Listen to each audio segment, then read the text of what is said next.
அனைவருக்கும் வணக்கம். சித்திர மாதத்தில் வருகின்ற அமாவாசை தினமானது 27/4/2025 ஞாயிற்றுக்கிழமை அன்று வரவிருக்கிறது. இந்த சித்திரை அமாவாசையில் செய்ய வேண்டிய பரிகாரத்தை பார்க்கலாம். இந்த ஞாயிற்றுக்கிழமையில் வரும் அமாவாசை திதியை சரியாக பயன்படுத்தினால் உங்களுடைய வாழ்க்கையில் இருக்கும் தீராத பிரச்சனையை சுலபமாக தீர்த்துவிடலாம். இந்த பரிகாரத்திற்கு நமக்கு தேவையான பொருள் ஒரே ஒரு பனை ஓலை. கிராமப்புறங்களில் இது சுலபமாக கிடைத்துவிடும். நீங்கள் நகர்ப்புறங்களில் இருந்தால் யாரிடமாவது சொல்லி இந்த பனை ஓலையை அமாவாசைக்குள் கொண்டு வந்து உங்களுடைய வீட்டில் வையுங்கள்.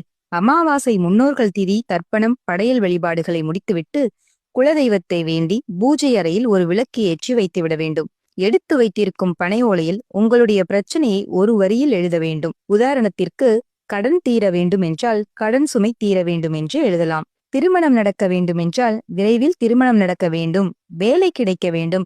இப்படி உங்களுடைய வேண்டுதல் எதுவாக இருந்தாலும் அந்த பனை ஓலையில் எழுத வேண்டும். நீங்கள் எழுதியது அடுத்தவர்கள் கண்களுக்கு தெரியக்கூடாது. ஏதாவது மரக்குச்சி பயன்படுத்தி கூட அந்த பனை ஓலையில் உங்களுடைய வேண்டுதலை ஒரு வரியில் எழுதி பூஜை அறையில் வைக்கலாம்.